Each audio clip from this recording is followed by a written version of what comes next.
Se eu fizer um poema hoje, a chance de que daqui um ano ele continue relevante é mínima. 50 anos, menor ainda. São poucos poemas que quebram 50, 100 anos na barreira do tempo, e desses poemas, são poucos os que merecem uma biografia. O poema tirado de uma notícia de jornal do Manuel Bandeira é um desses raros poemas.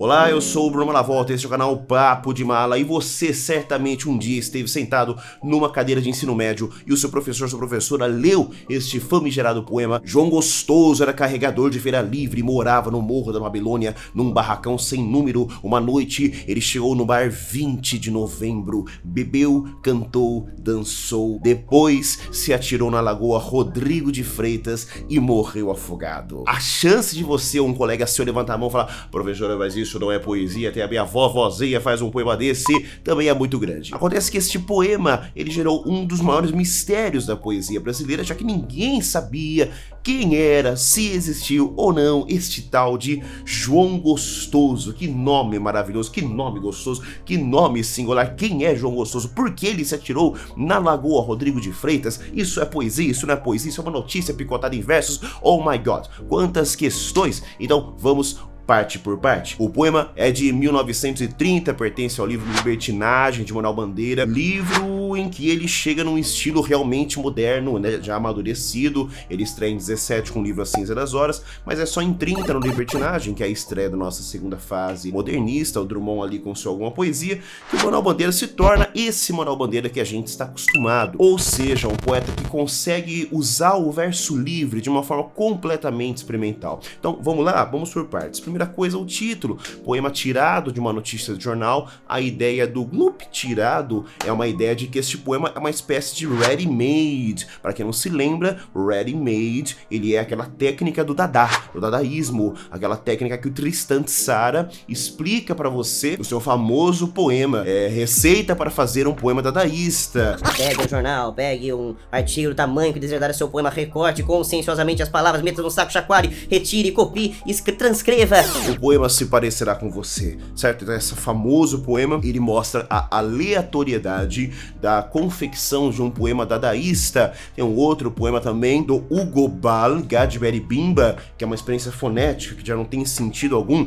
Gadberi Bimba, Glandride, Laulalônica, Dori, etc. E aí você vai ter essa técnica do Marcel Duchamp, que em 17 inscreve aquela famosa obra Urinol. Ele assina como R. Lute, um pseudônimo, que inscreve a obra em um concurso do qual ele próprio era jurado, que obviamente ele não poderia fazer, mas ele escreve como pseudônimo. Das milhares de obras inscritas, essa é a única obra não aceita, é o Urinol, você já viu isso. A partir daqui nós temos três questões artísticas que são inauguradas. A primeira de ordem ontológica: o que é uma obra de arte? Eu posso pegar o Urinol, posso pegar este óculos e dizer que é uma obra de arte? Ele é uma obra de arte? O que é o ser da obra de arte? O que é a coisa da obra de arte? O segundo ponto é uma questão de ordem metodológica, epistemológica, né? Como é que a gente define o que é uma obra de arte? O terceiro ponto é da ordem do discurso, ou da ordem quase jurídica. Quem tem o poder de definir o que é uma obra de arte é o artista, é o crítico. Quem é? Esse processo então do ready-made é um processo de você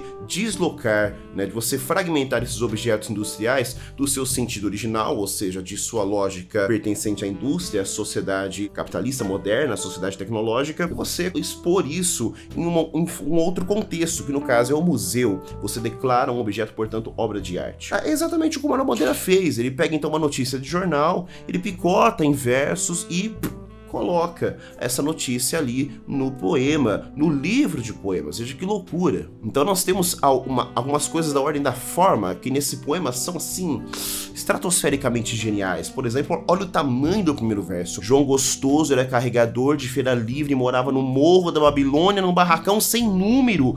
Isso é um verso que contrasta com aqueles outros três versos lá embaixo: bebeu, cantou, dançou, versos que têm apenas duas sílabas poéticas. Então, do ponto de vista formal, ele apresenta a típica tensão, a típica dialética que o Manuel Bandeira faz entre versos longos e versos curtos. Você talvez no ensino médio, fundamental, teria levantado a mão e falado: professora, mas mas isso não é poesia. Isso não é poesia porque não são versos, não são versos porque é muito grande. Aí é um outro problema, né? O que é poesia, o que não é? O que é verso, o que não é verso? A rigor, tem só uma regra pra você resolver isso, tá? É assim, o texto está rompendo com o quê? Se o texto está rompendo com o verso e se aproximando da prosa, mas rompendo com o verso, então ainda é um verso. É um verso esdrúxulo, é um verso bárbaro, é um verso gigantesco, mas é um verso, tá? Manuel Bandeira está rompendo com a versificação convencional, portanto é um verso. Você não pode dizer que este poema é um poema em prosa, porque ele tem uma separação em verso pra começar, nem que o primeiro verso na verdade é prosa, não, é verso, beleza? Mas a questão mais interessante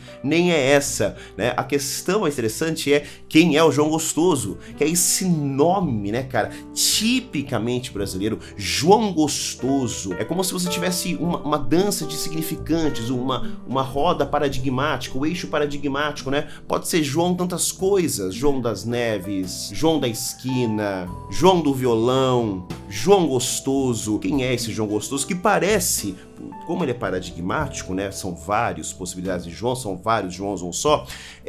Parece aquele cara que você conhece, eu conheço também. O João Gostoso, claro. Esse João Gostoso, esse malandro da noite carioca, que acaba morrendo de uma forma trágica, e você também não sabe se ele suicidou ou não. Acontece que, recentemente, o Heitor Ferraz de Mello, poeta e também pesquisador, encontrou, cara, a notícia original que deu origem ao poema do Bandeira. Sim, o mundo literário entrou em polvorosa. Então olha só, no jornal Beira Mar, do dia 25/12 de 1925, dia de Natal, e 5 anos antes da publicação do livro Libertinagem, o jornal trazia então a notícia que diz então basicamente a mesma coisa, com as mesmas palavras, a mesma escolha lexical, a mesma construção frasal do poema do Bandeira. Aí, com o auxílio do capataz da colônia Z14, Antônio Álvaro Dias de Carvalho, do pescador Antônio Daniel da Silva e do guarda civil, número 954, foi retirado efetivamente do fundo da lagoa o corpo de um homem que foi reconhecido como sendo do indivíduo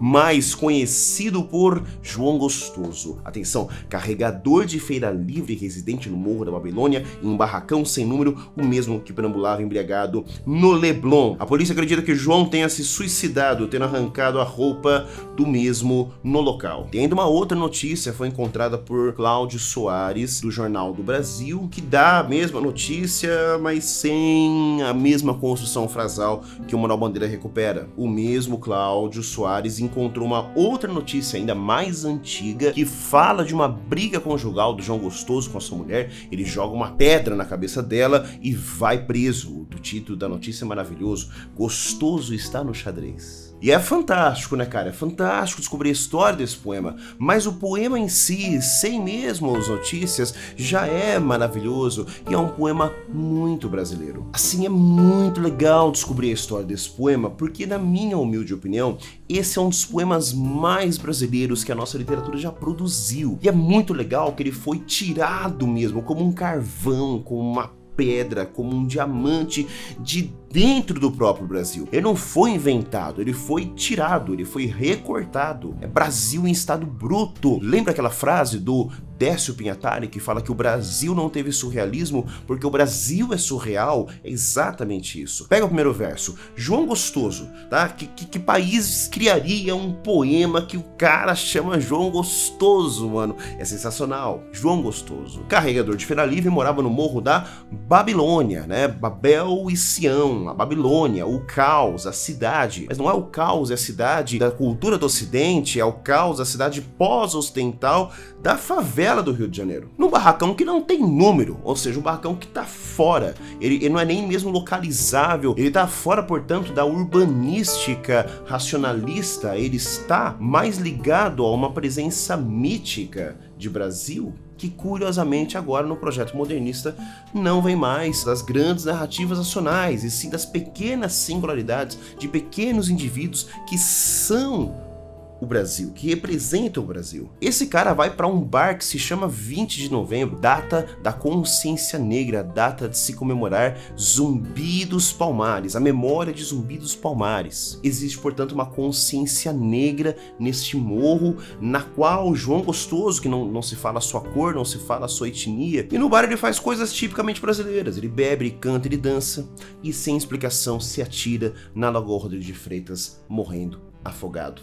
Existe um jogo bonito aqui, aquela coisa da pulsão de morte, da pulsão de vida, lá da psicanálise. O João Gostoso que no meio do seu gozo, no meio da sua noite, encontra a sua morte, mas que acaba ao fazer isso, ao se jogar na Lagoa Rodrigo de Freitas, como diria o poeta Antônio Carlos Sequim, se jogando dentro de um poema do Manuel Bandeira. E por hoje é só, ficamos por aqui, um beijo, um queijo, tamo junto, adeus e tchau.